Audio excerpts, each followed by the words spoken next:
नमस्कार दोस्तों, जय श्री कृष्णा। मेरे बहरी जोडिक चैनल में आपका स्वागत है। आज हम बात करेंगे हमारे छोटे से नन्हे से ठाकुर जी के लिए, हमारे प्यारे से लड्डू गोपाल जी के लिए कि उनको क्या भोग लगाना चाहिए। देखिए, आपने देखा होगा आजकल घरों में लड्डू गोपाल जी की जो सेवा हो रही है, और कभी कभी बहुत दुख भी होता है कि लोग लड्डू गोपाल जी को कहीं पर भी ले कर के चले जाते हैं घर से। ये बहुत ही नासमझी की बात है।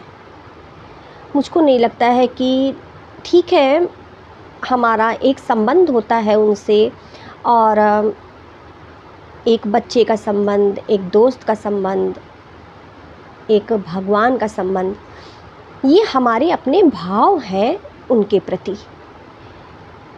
इसका मतलब ये नहीं है कि आप यदि कहीं पर भी जाएं तो आप लड्डू गोपाल को लटका के साथ में ले जाएं, क्योंकि देखिए बहुत सी ऐसी जगह होती हैं जहाँ पर ऊर्जा नहीं अच्छी होती। हम घर के बाहर जब पैर रखते हैं तो आप भी जानते हैं और हम भी जानते हैं कि घर के बाहर हर तरीके के व्यक्ति होते हैं, अच्छे होते हैं, बुरे होते हैं। और जो हमारा घर का मंदिर होता है, जब वहाँ हम पूजन करते हैं तो वहाँ पर कहते हैं कि देखिए पूजा करते करते एक अच्छी ऊर्जा बन जाती है, जिसको कहते हैं पॉजिटिविटी, सकारात्मक ऊर्जा जिसको बोलते हैं, कि हमारे पूजन करने से हमारे घर के मंदिर के पास में एक पॉजिटिव ऑरा बन जाता है। और हम अपने लड्डू गोपाल को बाहर ले जाते हैं देखा देखी, वह एक पाप है, उनको मत लेके जाइए, मेरी यही विनती है, बाकी आपकी इच्छा। खैर चलिए, हम अपने पॉइंट पर आते हैं। देखिए, ठाकुर जी को क्या भोग लगाना चाहिए। मैंने देखा है कि बहुत से लोग क्या करते हैं, लहसुन प्याज की सब्जी बनाई, ठाकुर जी को भोग लगा दिया, मेरा बेटा है, मेरे भाव है, मेरे दोस्त है। नहीं, ये गलत है, ऐसा कतई मत करिए, बिल्कुल मत करिए, ये बहुत ही पाप है। तो देखिए, हम जानते हैं कि हमारे ठाकुर जी को क्या पसंद है और क्या भोग लगता है। तो देखिए, ठाकुर जी को सबसे पहले तो हमको लहसुन और प्याज का भोग नहीं लगाना है, और हमारे ठाकुर जी को दूसरा मसूर की दाल का भोग भी नहीं लगता, जामुन का भोग नहीं लगता। अब आप कहेंगे फल है, अब नहीं लगता उनको जामुन का भोग, निषेध है। बैगन, ठीक है, बैगन को शुद्ध नहीं मानते। देखिए, शास्त्रों में कहते हैं कि बैगन शुद्ध नहीं माना जाता शास्त्रों के हिसाब से, और ये बहुत लंबी चर्चा है, कभी वीडियो में करूँगी कि कुछ सब्ज़ी फल उनको क्यों निषेध माना जाता है हमारे ठाकुर जी की सेवा के लिए। देखिए, इस्कॉन मंदिर जो है, इस्कॉन वाले जो है वह हींग का उपयोग नहीं करते, और बांके बिहारी मंदिर में हींग का तड़के का भोग लगता है। जो बिहारी जी की दाल बनती है, कढ़ी बनती है, उसमें हींग और जीरे का प्रयोग बांके बिहारी मंदिर में किया जाता है। और दूसरी तरफ देखिए, इस्कॉन में हींग का प्रयोग बिल्कुल वर्जित है, नहीं करते हैं। और गाजर का भोग बांके बिहारी में नहीं लगता। जैसे कि बांके बिहारी में नहीं कहते ना कि बांके बिहारी मंदिर में गाजर का हलवा हो या गाजर हो, मतलब गाजर से संबंधित कोई भी खाने पीने की वस्तु है तो वह बांके बिहारी जी को हमारे भोग जो है नहीं लगता है। पर राधा वल्लभ जो मंदिर है वहाँ पर लगता है, इस्कॉन में लगता है ना। तो देखिए, इस्कॉन में लगता है, राधा वल्लभ जी में लगता है, और हमारे बांके बिहारी जी में गाजर का भोग नहीं लगता, मूली का भोग नहीं लगता भगवान को। कड़वा, तीखा, कोल्ड ड्रिंक, कुरकुरे, बिस्किट, है ना, ये जो चीज़ें हम कहते हैं ना कि हमारे बच्चा है, हमारा ये है वो है, और हम उनको उल्टे सीधे भोग लगाते रहते हैं, ये बहुत ही पाप है। ये हम ऐसा, देखिए, हम ऐसा अनभिज्ञतावश कर रहे हैं, और अनभिज्ञतावश भी कभी कभी हम बहुत बड़ा पाप मोल ले लेते हैं। तो मूली का भोग नहीं लगता है, खाने में कड़वा तीखा मत दीजिए। कोल्ड ड्रिंक वगैरह, जूस, मैंगो, फ्रूटी, इन सब का बिल्कुल भी आप बिहारी जी को, हमारे लड्डू बाबू को, ठाकुर जी को भोग मत लगाइए, है ना।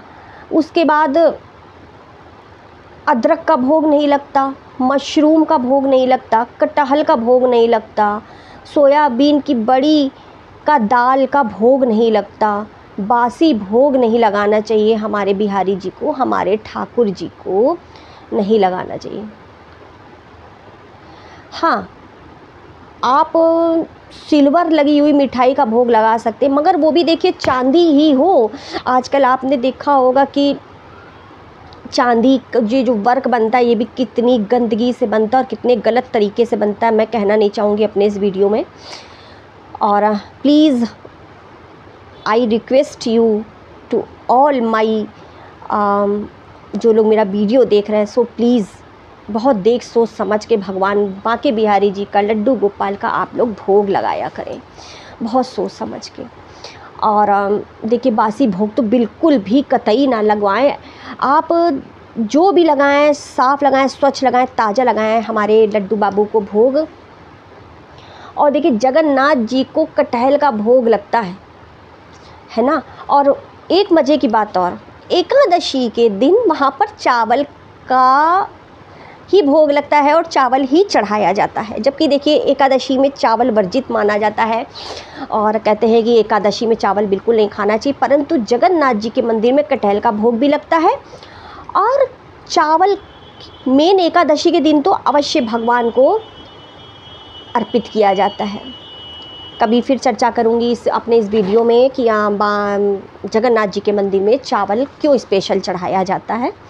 और बिस्कुट का भोग, वो भी आप आटे वाला हो तो आप बिस्कुट का भोग लगा सकते हैं, मगर देखिए बाज़ारू ख़रीद के नहीं। आपने देखा होगा पहले के समय में हम लोगों के घर में मम्मी या हमारे जो बड़े बुज़ुर्ग होते थे आटा दे देते थे और उसका बिस्कुट बनवाते थे कुछ पैसे दे करके। तो आप भी इस तरीके से बिस्कुट का बनवा सकते हैं, मतलब आटे का बिस्किट बनवा के आप उसका भोग लगा सकते हैं ठाकुर जी को। और दूध का भोग लगाइए, बर्फ़ी का भोग लगाइए, घर में बनाई रबड़ी का भोग लगाइए और हल्का गरम दूध दीजिए हमारे छोटे से बिहारी लड्डू बाबू जी को। वह बहुत प्रसन्न होंगे, सच बता रही हूँ आपको, बहुत प्रसन्न होते हैं घर के भोग से, ना कि दिखावे से। तो यदि मेरी ये छोटी सी जानकारी आपको ज़रा सी भी पसंद आई हो तो कमेंट बॉक्स में ज़रूर जवाब दीजिएगा। और बस जाते जाते एक छोटी सी आप लोगों से रिक्वेस्ट है, प्लीज़ एक छोटा सा पौधा, एक पौधा अवश्य रोपित करिए, क्योंकि पौधा हमारा जान है, हमको ऑक्सीजन प्रदान करता है और आने वाले भविष्य में पौधा हम सभी के लिए एक अमृत है, करिए एक जड़ी बूटी, एक संजीवनी का रूप होगी। सो प्लीज़ आप सभी से निवेदन है कि एक पौधा ज़रूर लगाइए। बस आज की वीडियो में इतना ही। जय श्री कृष्णा।